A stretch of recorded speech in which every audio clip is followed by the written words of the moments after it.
रात्रि का समय था और घने जंगल में सन्नाटा पसरा हुआ था।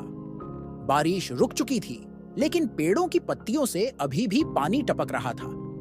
जगमोहन सिंह, जो एक अनुभवी वन अधिकारी थे, अपने विभाग की ओर से जंगल में एक गश्त पर थे।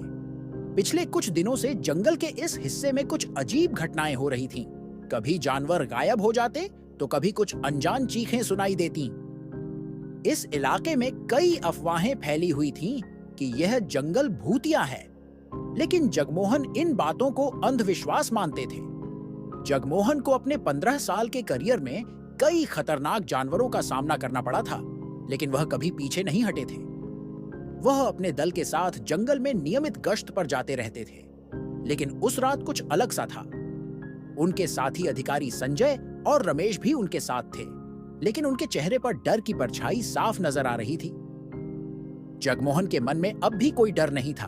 उन्होंने अपने दल को आश्वस्त करते हुए कहा, यह सिर्फ जंगल है और यहाँ कुछ नहीं है सिवाय जानवरों और पेड़ों के। लेकिन वह यह नहीं जानते थे कि उस रात जंगल में कुछ ऐसा था जिसे वह अपनी आंखों से नहीं देख सकते थे। रात का समय जैसे जैसे गहरा हो रहा था, वैसे वैसे उनके चारों ओर अजीब घटनाएं घटने लगीं। पहले उनके दल के एक सदस्य रमेश ने कहा कि उसने किसी अज्ञात आकृति को पेड़ों के बीच दौड़ते देखा है। वह एक इंसान जैसा दिख रहा था, लेकिन उसकी चाल असामान्य थी, उसने धीमी आवाज में कहा। जगमोहन ने इसे महज वहम कहकर टाल दिया। लेकिन कुछ ही देर बाद जब वे सभी एक पुराने पेड़ के पास रुके, तो अचानक से हवा का रुख बदल गया। पेड़ों की शाखाएं आपस में टकराने लगीं और एक अजीब सी गूंज उठने लगी। यह क्या हो रहा है? संजय ने हड़बड़ाते हुए पूछा।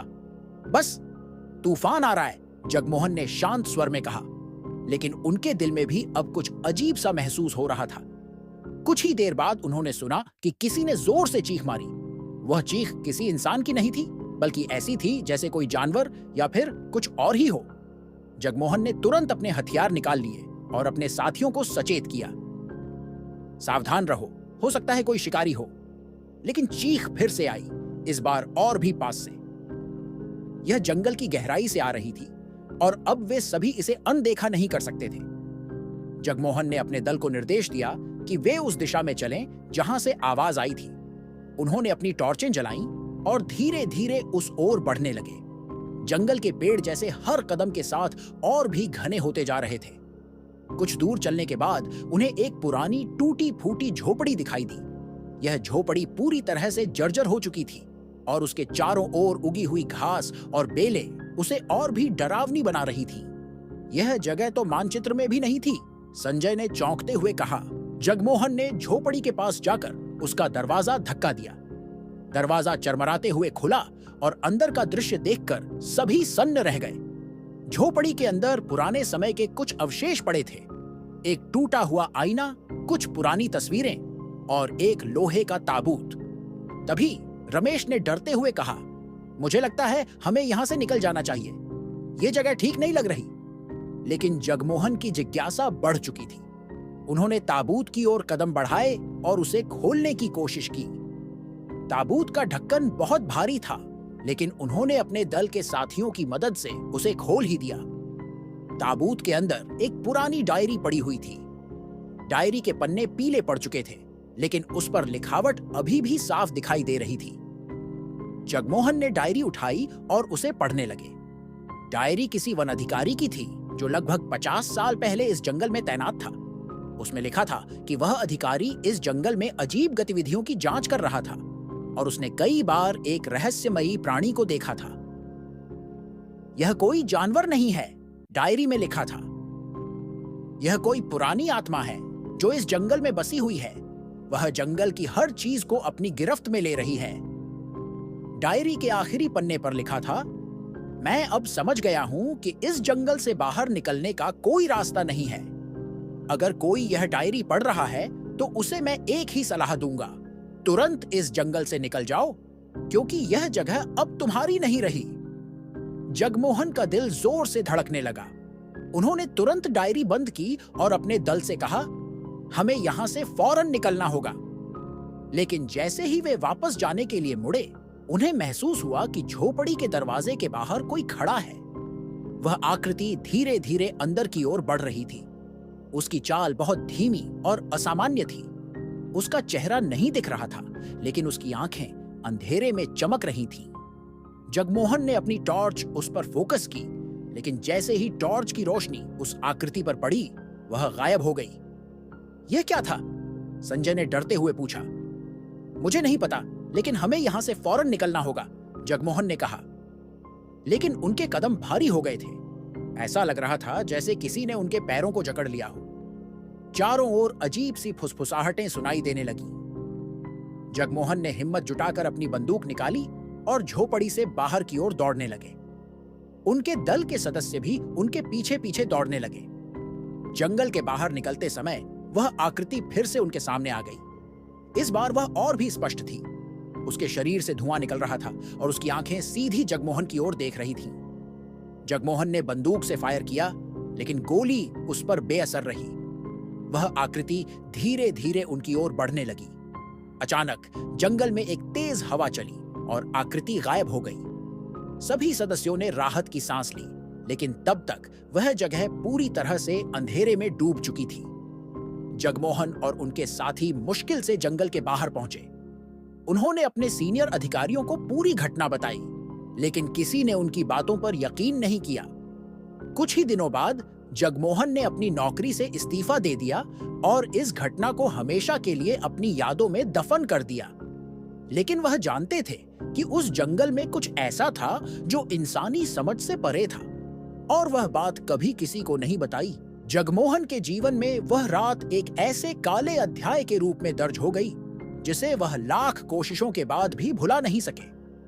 इस्तीफा देने के बाद उन्होंने अपने परिवार के साथ एक शांत जगह पर रहने का फैसला किया, जहां उन्हें कोई जंगल या उससे जुड़ी यादें परेशान न कर सके। लेकिन समस्या यह थी कि उस रात का डर और रहस्यमयी घटनाएं उन्हें हर पल मानसिक रूप से घेरने लगी थीं। दिन के उजाले में सब सामान्य दिखता था, पर रात के अंधेरे में वह झोपड़ी, वह धुंधली आकृति और वह डायरी की बातें बार बार उनकी आंखों के सामने उभर आती। उन्हें अक्सर ऐसा महसूस होता था कि वह आकृति उन्हें अब भी देख रही है, जैसे कि वह केवल जंगल तक सीमित नहीं थी, बल्कि अब उनकी जिंदगी का एक हिस्सा बन चुकी थी।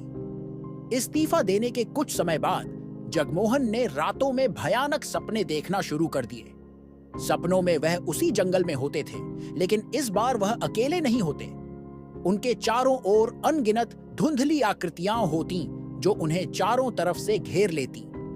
हर बार जब वह उन आकृतियों से बचने की कोशिश करते, उनका सामना उसी पुरानी झोपड़ी से होता और हर बार ताबूत का ढक्कन खुल जाता। उसमें पड़ी डायरी अपने आप पलटती और आखिरी पन्ने पर खून से कुछ लिखा होता।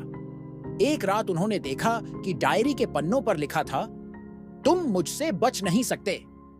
जगमोहन नींद से चौंक कर उठ गए, पसीने से तरबतर। उन्होंने महसूस किया कि वह अब उस रात से भाग नहीं सकते।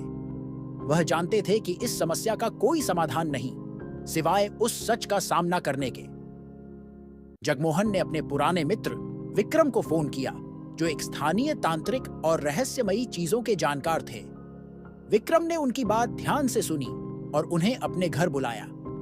जब जगमोहन विक्रम के पास पहुंचे तो उन्होंने पूरी कहानी विस्तार से सुनाई।